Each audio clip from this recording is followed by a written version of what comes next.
melanjutkan pengajian kitab Bulughul Maram dan kita masih pada pembahasan Kitabus Shalah. Kita sudah sampai pada bab tentang salat jamaah. Yang terakhir kemarin kita bahas adalah bahwasanya kalau imam itu mengimami orang banyak, maka hendaklah bacaannya tidak terlalu panjang, ya sekitar wasyamsi, al-a'la, al-ala atau al-lail. Kalau imam mengetahui bahwasanya para makmum adalah orang-orang yang sudah biasa sholat lama, maka diperbolehkan imam untuk sholatnya dipanjangkan. Karena meskipun Rasulullah menyuruh untuk pendek, tapi praktiknya beliau sendiri kalau imami panjang. Mari kita lihat hadisnya yang diriwayatkan di dalam kitab Sunan Nasai. Kata kuncinya bis-shafat. Sebagaimana diriwayatkan oleh Ibnu Umar radhiyallahu taala anhu. Ini Ibnu Umar bercerita, karena adalah kebiasaan Rasulullah sallallahu alaihi wasallam ya'muru bit-takhfif, menyuruh supaya imam meringankan, ya, jangan panjang-panjang. Wa ya'ummuna, tetapi beliau mengimami kami bis-shafat, dengan surat As-Saffat. Surat As-Saffat itu surat yang ke-37 sebelum surat Shaf. Itu kalau saya lihat itu halamannya ada 7 halaman. Nah 7 halaman kalau untuk sholat maghrib berarti rakaat pertama 4 halaman, rakaat kedua 3 halaman. Ini lama sekali. Sholat isya 4 halaman sama 3 halaman, ini lama sekali. Nah, maka Nabi kenapa beliau itu mengimami dengan lama? Karena beliau mengetahui bahwa makmumnya sudah terbiasa sholat lama. Tapi kalau makmumnya itu orang-orang yang biasa, maka hendaklah disesuaikan. Itu maksudnya. Sekarang kita lanjutkan hadis berikutnya dalam kitab saya nomor 405. Wa an Aisyah radhiyallahu anha fi qissati salati Rasulillah sallallahu alaihi wasallam. Dalam kisah salatnya Nabi bin Nas bersama orang banyak, wa huwa maridun, sementara beliau sedang sakit. Qalat Aisyah mengatakan, fajaa, Nabi datang, hatta jalasa, sehingga beliau duduk, an yasari Abi Bakrin, pada bagian kirinya Abu Bakar. Waktu itu Abu Bakar jadi imam. Fakana, maka adalah Nabi yusalli bin nas, salat bersama manusia, maksudnya mengimami manusia, jalisan dengan duduk, wa Abu Bakrin, sementara Abu Bakar qaiman, dengan berdiri. Yaktadi Abu Bakrin mengikuti bisolatin Nabi sallallahu alaihi wasallam, salatnya Nabi sallallahu alaihi wasallam, wa yaqtadin nasu, sementara orang banyak mengikuti bisolati Abi Bakrin, salatnya Abu Bakar radhiyallahu anhu. Hadis muttafaqun alaih. Ini hadis yang saya ceritakan dulu, bahwasanya Nabi salat dengan duduk, tetapi para jamaah salatnya dengan berdiri. Jadi ceritanya begini, Nabi kan sakit, maka beliau di kamar, tidak keluar untuk mengimami jamaah. Maka Sayyidina Abu Bakar maju untuk menjadi imam dalam kondisi berdiri karena semuanya sehat. Kemudian di tengah-tengah salat jamaah, Nabi merasa bahwa dirinya ringan, maka beliau masuk ke masjid. Nah, begitu Nabi masuk ke masjid, orang-orang pada memberikan isyarat kepada Sayyidina Abu Bakar. Akhirnya Sayyidina Abu Bakar tahu kalau Nabi datang. Maka kemudian Sayyidina Abu Bakar pengen mundur. Nah, oleh Nabi disuruh tetap berada di depan. Kemudian Rasulullah berada di kirinya Abu Bakar. Ini Nabi, ini Abu Bakar. Nah, berarti kan imamnya Nabi, ya, karena makmum itu berada di kanan imam kalau dia sendirian. Nah, maka akhirnya yang berada di mihrab ini, di depan ini 2 orang, Nabi di kiri, kemudian Abu Bakar di kanan. Nah, maka imamnya 2. Nah, maka di sini disebutkan apa? Yaqtadi Abu Bakrin bi salatin Nabi. Abu Bakar mengikuti salat Nabi, karena Abu Bakar sebagai imam, sebagai makmum. Maka Nabi sebagai imamnya. Wa yaqtadin nasu bi salati Abi Bakrin. Sementara orang-orang mengikuti salatnya Abu Bakar. Maksudnya gimana? Maksudnya Abu Bakar mengeraskan lagi bacaan takbirnya. Jadi Nabi takbir misalnya, ya Allahu Akbar, suaranya pelan karena sakit. Nah, maka Sayyidina Abu Bakar melanjutkan dengan suara yang keras, Allahu Akbar. Nah, kemudian para jamaah mengikuti takbirnya Sayyidina Abu Bakar. Nah, Nah, maka Nabi gerak, kemudian Sayyidina Abu Bakar gerak, misalnya ruku, nah kemudian orang-orang baru bergerak ruku. Maka dari sini juga kita ambil dua pelajaran. Pelajaran yang pertama, bahwasanya kalau imamnya itu duduk seperti Nabi tadi ya, karena sakit, maka jamaahnya kalau mereka sehat tetap berdiri. Karena buktinya Nabi tidak menyuruh mereka untuk duduk. Dan ini adalah pada kejadian sakit Nabi yang terakhir. Maka kita ambil yang terakhir. Kemudian yang kedua, bahwasanya kalau imamnya itu suaranya tidak keras, maka makmum boleh untuk mengeraskan. Yang biasa disebut sebagai apa itu ya istilahnya itu dalam bahasa Arabnya, muballigh. Jadi muballigh itu makmum yang menyampaikan suaranya imam supaya didengar oleh yang lain. Nah, muballigh ini sunnahnya hanya ketika dibutuhkan. Imamnya suaranya enggak keras, maka diperlukan ada muballigh. Nah, ini sunnah muballigh. Tapi kalau yang dilakukan seperti di Masjid Nabawi, di Masjidil Haram, itu bid'ah seperti itu. Suaranya sudah keras, mic-nya sudah bagus, nih. Kemudian masih ada muballigh sehingga takbirnya keras 2 kali, Allahu Akbar, Allahu Akbar. Nah, itu bid'ah. Maka jangan tiru-tiru, jangan ikut-ikutan Masjid Haram atau Masjid Nabawi. Nih. Ikuti hadis Nabi SAW. Yang mengatakan bid'ah bukan saya ya, para ulama yang mengatakan bid'ah dalam kitab-kitab mereka sudah mengingkari, tapi memang para ulama itu tidak punya kekuatan, mereka hanya bisa ngomong tetapi tidak bisa mengubah. Hadis 406, wa an Abi Hurairah radhiyallahu anhu anna an-nabiy sallallahu alaihi wasallam qala, idza apabila amma mengimami ahadukum, salah satu kalian, annas kepada para manusia, falyukhaffif, maka hendaklah dia meringankan. Kenapa disuruh meringankan? Fa inna karna fihim, pada mereka as-shaghir, ada anak kecil enggak mungkin bisa lama. Wal kabir, orang tua juga enggak kuat lama. Wad dhaif, orang lemah misalnya orang sakit lemah. Wadal hajah, dan orang yang punya hajat, misalnya musafir atau apapun yang punya hajat nih. Fa idza shalla wahdahu, maka apabila dia salat sendiri, falyusalli, maka hendaklah dia salat kaifa syaa, bagaimanapun dia sukai, bagaimanapun dia kehendaki. Hadis muttafaqun alaih.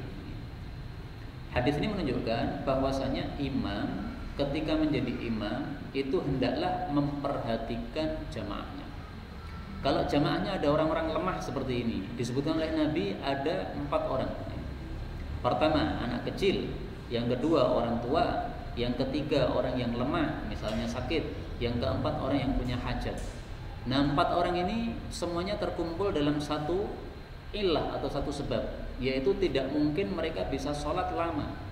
Nah, maka kalau imam melihat di antara para jamaah ada yang tidak bisa sholat lama karena sebab-sebab yang disebutkan tadi, hendaklah imamnya kemudian mempercepat. Cepatnya ini ya cepat yang wajar ya, bukan misalnya rakaat pertama membaca Yasin, Allahu Akbar, rakaat kedua membaca Toha, Allahu Akbar, yaitu sudah sah, tetapi tidak seperti itu yang diajarkan oleh Nabi Sallallahu Alaihi Wasallam. Dia baca satu surat tapi yang pendek gitu.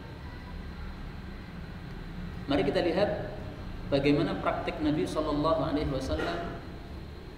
Beliau itu meringankan salatnya ketika ada satu sebab. Hadis diriwayatkan Bukhari. Inni la aqumu fi shalah, sungguh saya berdiri di dalam salat. Uridu an utawwila fiha, saya ingin memanjangkan salat karena melihat para sahabatnya orang-orang yang mereka biasa salatnya panjang. Fa asma'u buka as-sabi, tapi lalu saya mendengar tangisan bayi.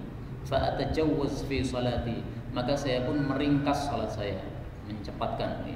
Karahiyata an asyqa ala ummi, karena saya khawatir, saya tidak suka kalau memberatkan ibunya. Ibunya ikut sholat jamaah, bawa bayi, bawa anak, anaknya nangis. Nah, ini pasti pikirannya sudah kacau. Nah, maka Nabi pengen untuk meringankan sholatnya supaya ibunya itu segera selesai sholat, kemudian nanti bisa mengambil anaknya. Nah, maka boleh meringankan sholat dengan sebab-sebab tertentu seperti ini. Kemudian dari kalimat terakhir ini, falyusalli kaifa syaa, kalau salat sendiri silahkan salat bagaimanapun dia inginkan. Ini sekaligus kata ulama menunjukkan bahwasanya semua rukun salat itu boleh dipanjangkan. sujudnya panjang sampai 10 menit, boleh.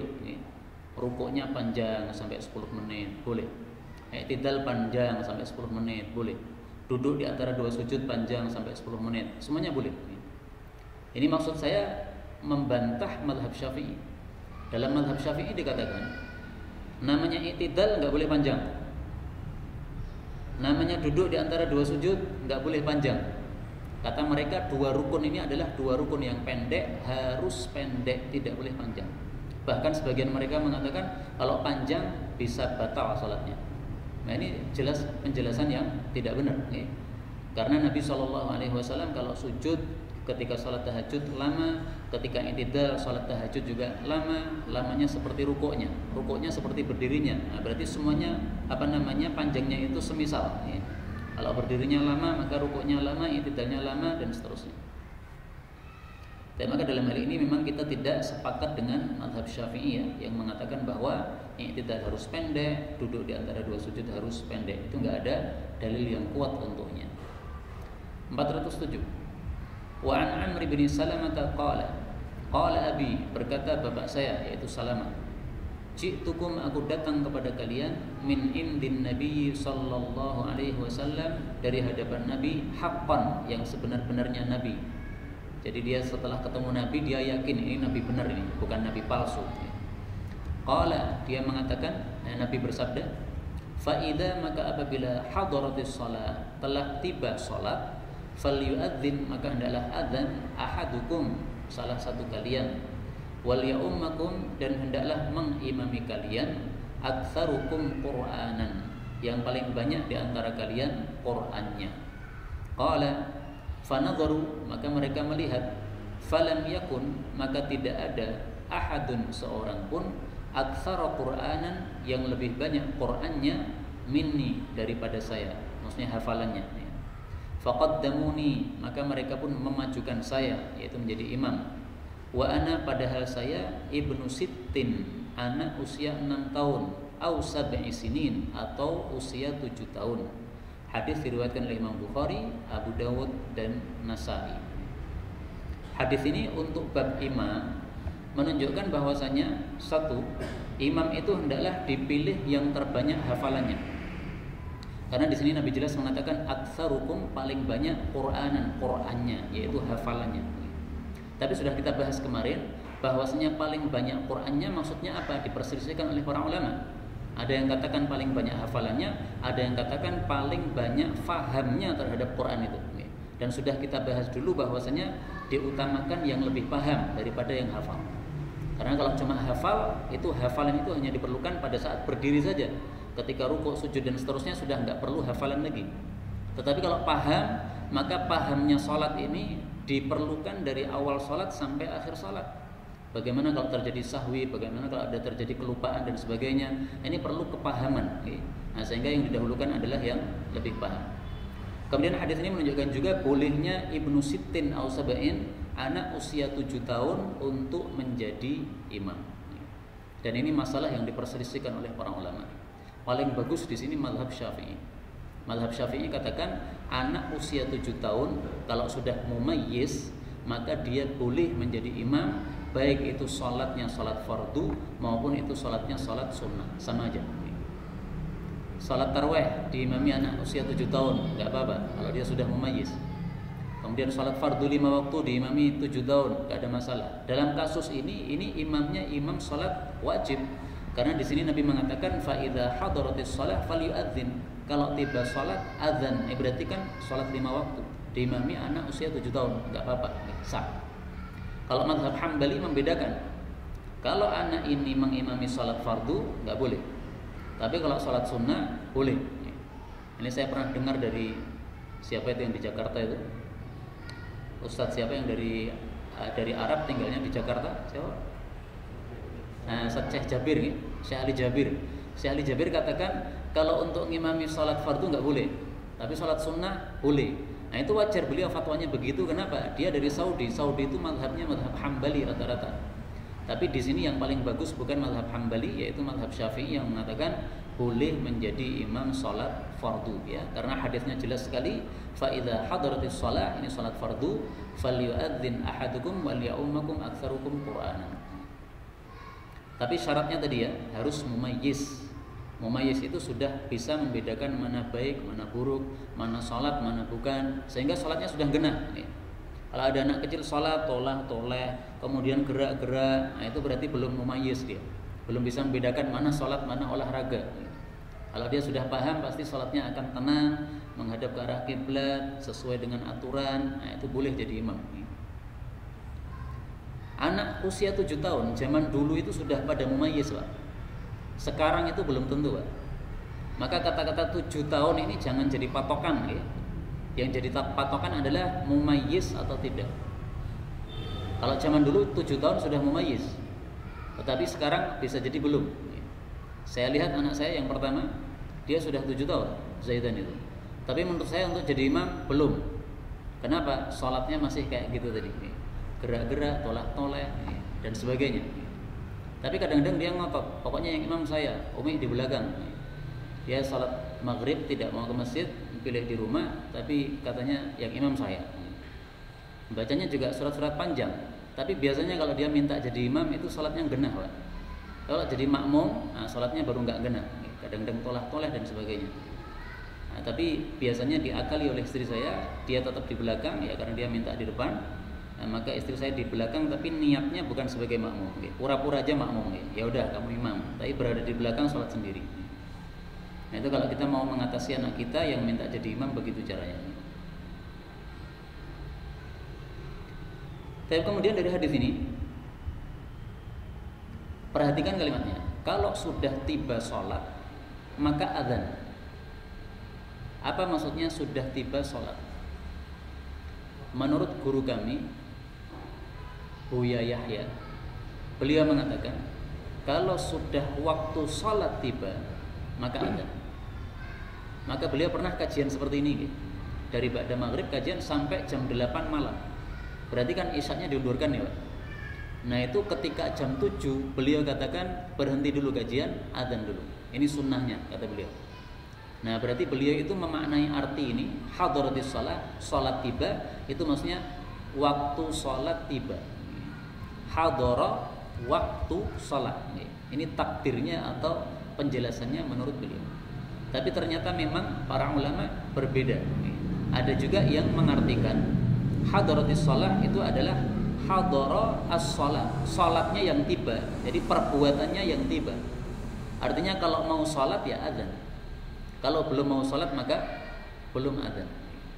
Jadi misalnya diundur isyaknya jam 8. Nah, maka berarti adzannya nanti jam 8. Nah, maka di sini saya belum mengetahui mana yang lebih kuat pendapatnya.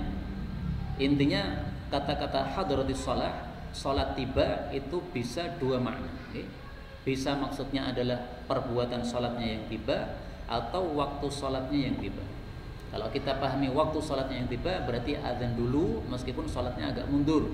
Tapi kalau kita pahami perbuatan salatnya yang tiba, maka berarti adzannya mundur. Tapi kalau melihat bahwasanya azan itu fungsinya adalah untuk memberitahu masuknya waktu sholat, maka lebih tepatnya azan itu dikumandangkan pada waktu sudah masuk. Maka jam 7 ya azan, kalau sudah masuk waktu isya.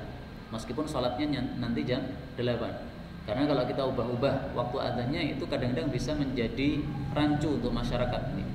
Ini jam 8 kok azan apa ini? Jam 9 kok azan apa? Nah, menjadi rancu, ya. Supaya tidak menjadi rancu seperti itu, maka azannya pas waktunya saja. Kemudian di sini Nabi mengatakan wal ya'ummakum aktsarukum Qur'anan, yang menjadi imam yang paling banyak Qur'annya. Tapi kalau yang azan ahadukum, salah satu kalian, salah satu. Berarti ini menunjukkan bahwa imam itu lebih utama daripada muadzin. Karena kalau menjadi imam harus ada persyaratan-persyaratan tertentu. Tapi kalau menjadi muadzin tidak ada syaratnya. Pokoknya salah satu aja.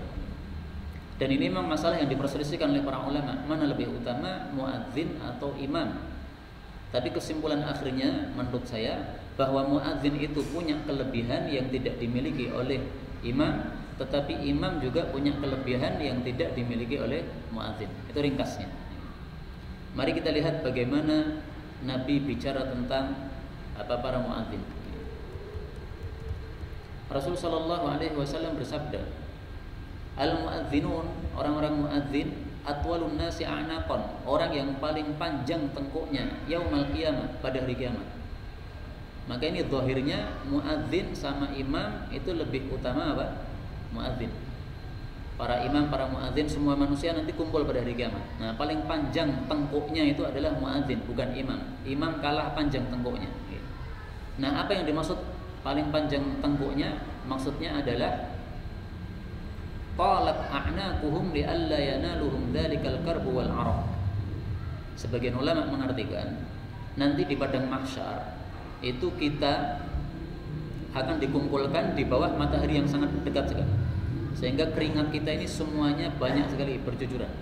Ada yang keringatnya sampai dada, ada yang sampai mulut, ada yang sampai hidung. Nah, susah kalau sampai hidung untuk nafas. Nah, maka Allah bikin tengkuknya muadzin ini panjang. Mohon maaf, kayak jerapah nih, panjang. Nah, sehingga dia tidak terkena keringat tadi. Ini menurut sebagian para ulama, meskipun banyak tafsiran ya, tapi sebagian ulama katakan begitu.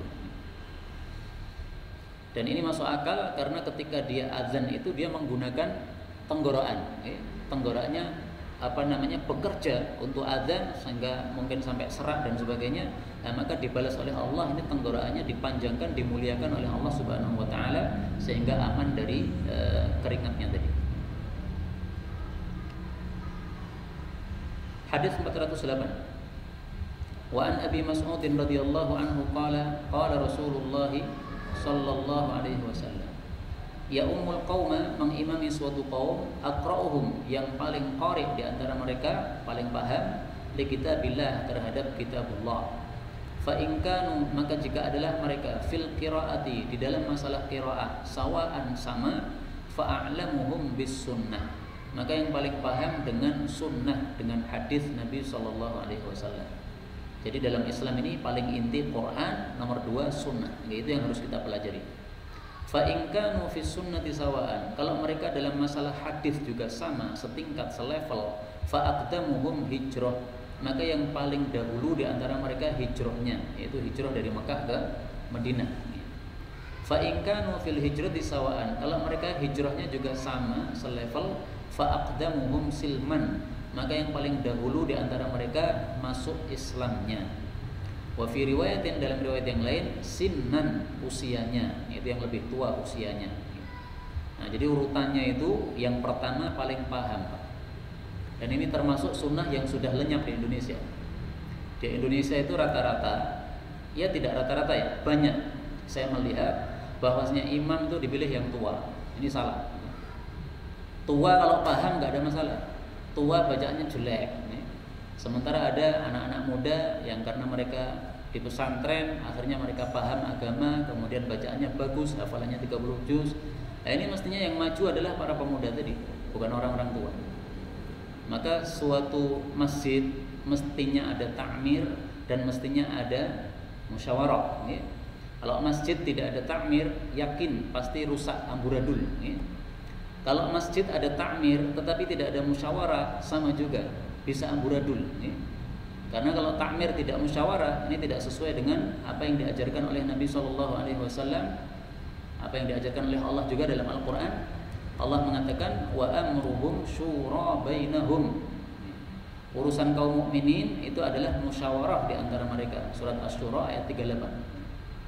Walladzina istajabu li rabbihim wa aqamus shalah wa amruhum syura bainahum, urusan mereka itu dimusyawarahkan. Maka kalau musyawarah, insyaallah bisa bagus kondisi masjid itu. Siapa yang semestinya berhak menjadi imam, siapa yang semestinya tidak berhak menjadi imam. Kadang-kadang dimajukan sebagai imam hanya karena tokoh saja, sementara bacaannya jelek. Pernah ada kasus, Pak, kasus retak antar takmir. Kenapa? Karena salah satu takmir ada yang paling kuat memberikan dana, akhirnya dia sering dimajukan sebagai imam, padahal bacaannya orang genah ragu-raguan. Nah, maka sebagiannya ada yang tidak setuju, ini bacaan kayak begini nggak sah. Wah, akhirnya kacau, kemudian pecah, akhirnya apa? Takmirnya jadi pisah, tidak akur lagi. Terus masjid itu jadi sepi, sampai saat ini saya lihat sepi, karena apa? Ya tadi aturannya nggak jelas. Nah, mestinya ada musyawarah, kemudian dengan musyawarah itu disesuaikan dengan Quran dan Sunnah, maka akan jadi aturan yang bagus. Tapi kita lanjutkan, hadisnya belum selesai tadi. Wala ya ummanna, dan betul-betul janganlah menjadi imam ar-rajulu, seseorang, ar-rajula, kepada orang lain, fi sultanihi, di dalam kekuasaan dia. Misalnya nih, masjid ini sudah ditetapkan misalnya imamnya Mas Eko. Nah, berarti ini wilayah atau kekuasaannya Mas Eko. Tidak boleh saya datang ke masjid ini tiba-tiba saya mengatakan, Mas Eko, antum mundur, antum tuh belum hafal Quran. Saya udah, nggak boleh. Saya datang ke sini ya sebagai makmum, saya sebagai pendatang, makmum. Kecuali kalau saya dimajukan. Nah, sejak dulu itu saya kalau pas ngajar di sini beliau majukan, ya akhirnya saya maju aja langsung. Tapi seandainya sholat biasa, ketika saya tidak mengajar, ya saya tidak boleh tiba-tiba maju, karena saya hanya dimajukan ketika saya ngajar saja. Kalau saya pas tidak ngajar, saya pas lagi mampir sholat duhur, ya saya di belakang. Saya tidak boleh tiba-tiba maju, nggak boleh, karena belum diizinkan. Maka sultan itu maksudnya kekuasaan itu begitu. Siapa yang sudah ditetapkan sebagai imam di situ, maka dia yang paling berhak. Wala yaq'ud, dan janganlah duduk fi baitihi, pada rumahnya seseorang, ala takrimatihi, pada tempat duduk khususnya, illa bi'izni, kecuali dengan izin pemilik rumah. Hadis riwayat Imam Muslim. Nah, kadang-kadang orang punya rumah itu kan ada kursi tamu, ada kursi untuk dia. Kursi untuk dia biasanya yang satu itu. Kursi untuk tamu biasanya yang agak panjang, bisa untuk bertiga, berempat, dan sebagainya. Nah, kita sebagai tamu tidak boleh tiba-tiba langsung duduk di tempat yang biasanya diduduki oleh pemilik rumah tadi. Itu namanya takrimah, ya. Itu adalah tempat khusus dia, harus dengan seizin dia.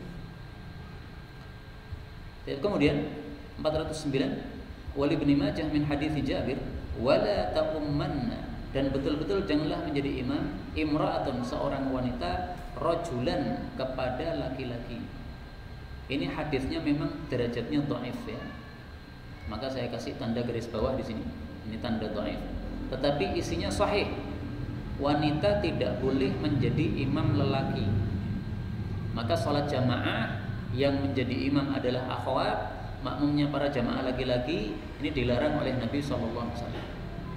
Yang pernah melakukan orang-orang Amerika, mereka karena sering menyamakan hak laki-laki dengan perempuan, ya. Nah, maka akhirnya kemudian mereka membolehkan wanita jadi khutbah Jumat, kemudian imam Jumat. Ini semuanya tidak sesuai syar'i. Seluruh para ulama sepakat bahwasanya wanita tidak boleh menjadi imam untuk laki-laki, kecuali pendapat janggal dari sebagian kecil ulama.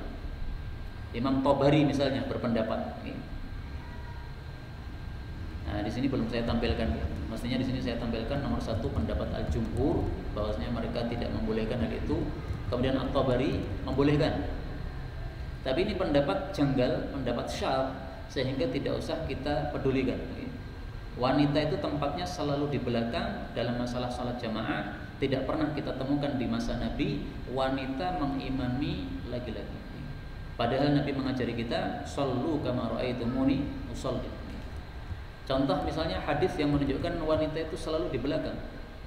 Khairu sufufir rijali awwaluha wa syarruha akhiruha, wa khairu sufufin nisa'i akhiruha wa syarruha awwaluha.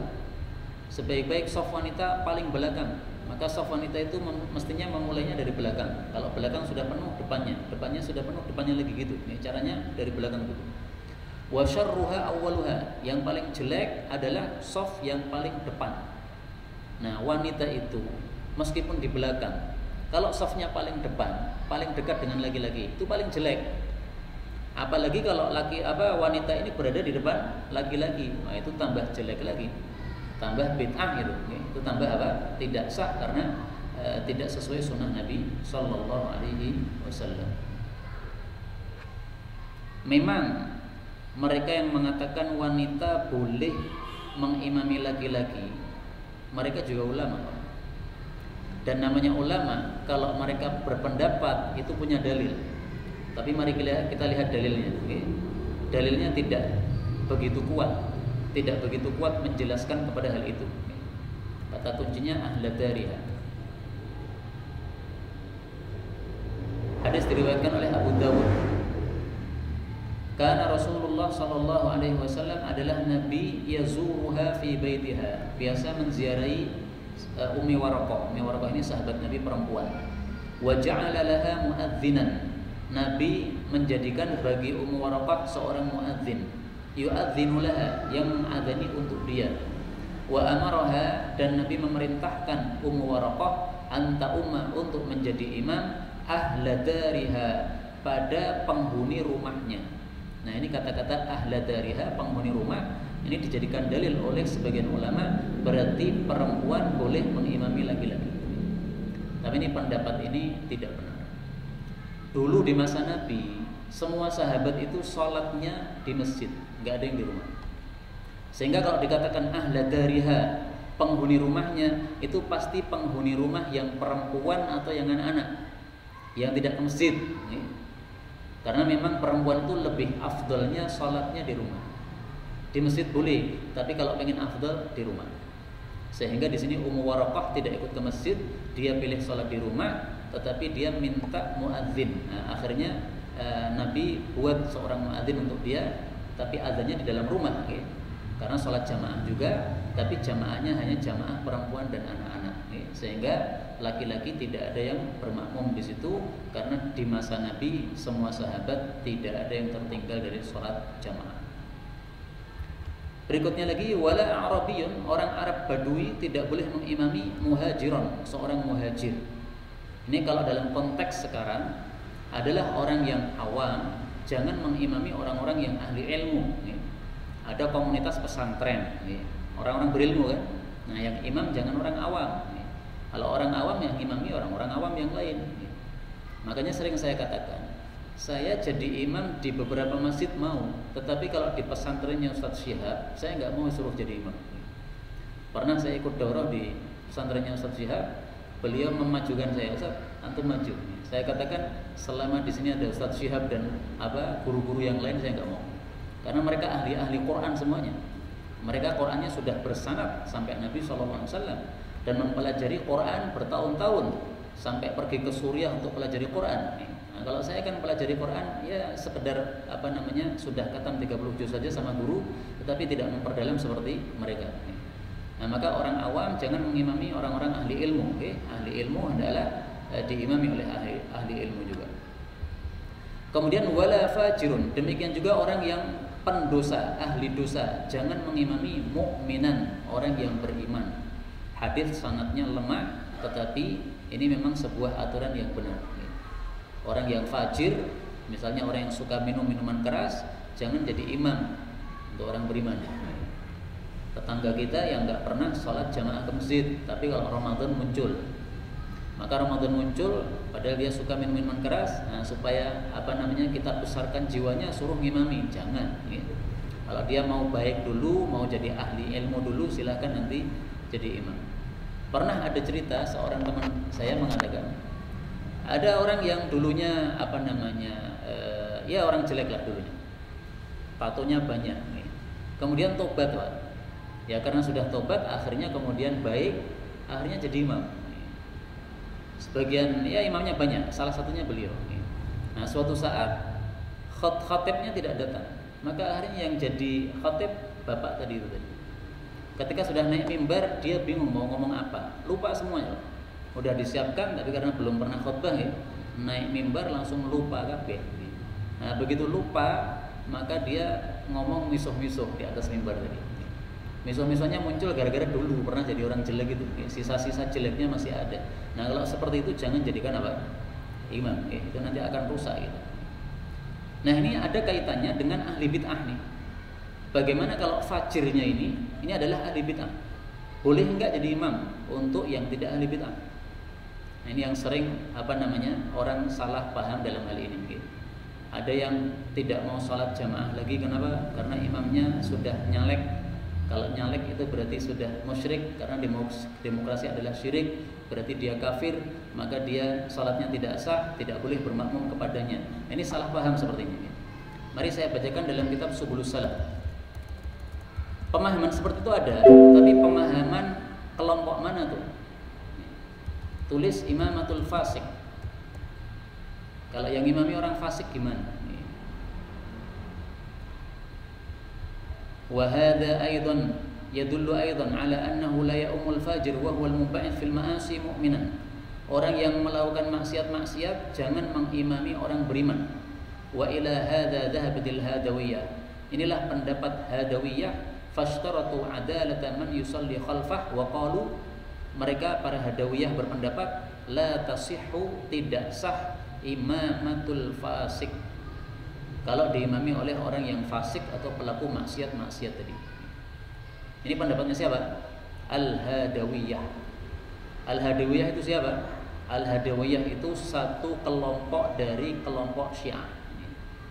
Jadi orang-orang Syiah berpendapat bahwa imam tidak boleh fasik, alias kalau imamnya fasik salatnya enggak sah. Nah, kalau jumhur ulama tidak begitu, ahlus sunnah enggak begitu. Nah, silahkan pilih panjenengan. Pilih ahlus sunnah atau Syiah. Yang Syiah niki Syiah. La tasihhu, tidak sah imamatul fasik kalau diimami oleh orang fasik. Wa dhahabat Syafi'iyah, sementara mazhab Syafi'i berpendapat, wal Hanafiyah, mazhab Hanafi berpendapat, bahkan juga mayoritas para ulama berpendapat ila sihhati imamatihi, sah diimami oleh orang yang fasik. Memang tidak semestinya orang fasik jadi imam, semestinya. Tetapi kalau diimami orang fasik gimana? Kita sebagai makmum itu sholatnya sah enggak? Itu yang jadi masalah. Jadi ada dua masalah.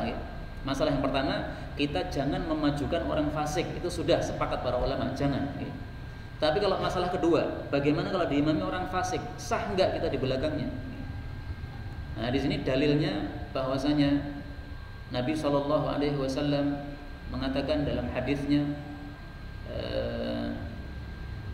sihhatis salati khalfa kulli barrin, sah salatnya di belakang orang yang baik, wa fajir, atau orang yang fajir, illa annaha kullaha dha'ifah. Tapi memang hadis-hadisnya dhaif yang menunjukkan bahwasanya salat di belakang orang fajir salatnya sah, itu memang hadisnya dhaif.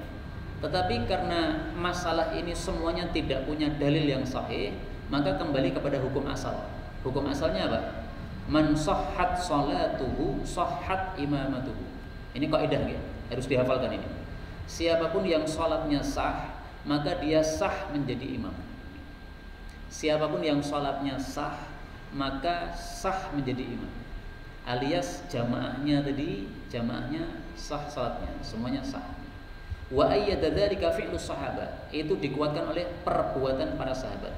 Diriwayatkan oleh Bukhari dalam kitab Tarikh dari Abdul Karim bahwasanya dia mengatakan, saya menemukan 10 sahabat Nabi Muhammad SAW yusallun, mereka semuanya salat khalfa, di belakang a'immatil jawr, para pemimpin-pemimpin yang zalim. Contohnya siapa pemimpin zalim? Hajjaj bin Yusuf. Dia sudah membunuh 200.000 umat Islam. Bayangkan apa? Membunuh 200.000 umat Islam, jadi imam. Para makmumnya adalah para sahabat Nabi. Gak ada yang pergi ke rumah kemudian mengatakan kafir ini, maka kita tidak sholat di belakangnya, gak ada.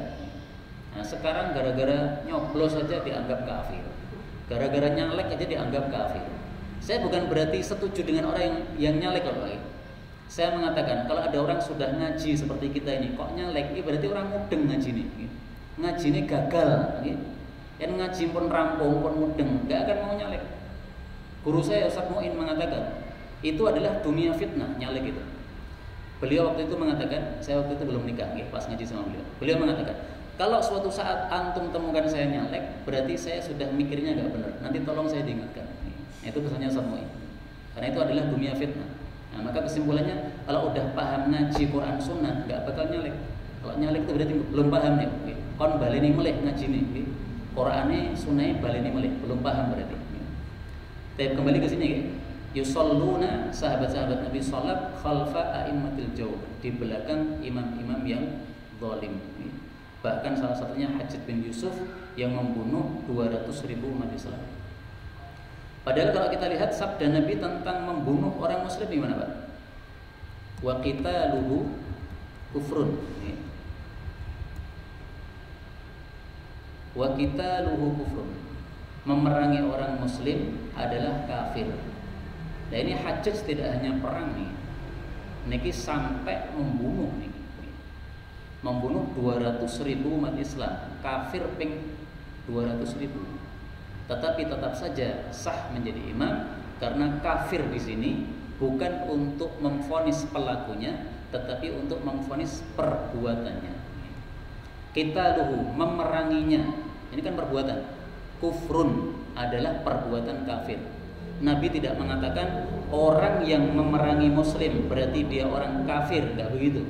Tapi yang divonis oleh Nabi adalah perbuatannya. Nah, sering orang itu salah paham. Memvonis perbuatannya lalu memvonis orangnya, itu enggak benar. Demokrasi syirik, perbuatan demokrasi. Berarti yang ikut campur dalam demokrasi musyrik kabeh, kafir, murtad kabeh. Wah, ini se-Indonesia bisa kafir nih, Pak. Banyak yang apa? Ikut campur dalam demokrasi baik hanya nyoblos ataupun yang lainnya. Nah, menurut teori mereka nyoblos itu juga kafir semua. Kenapa? Karena itu syirik. Pokoknya ikut-ikutan syirik kabeh. Nah, itu enggak benar.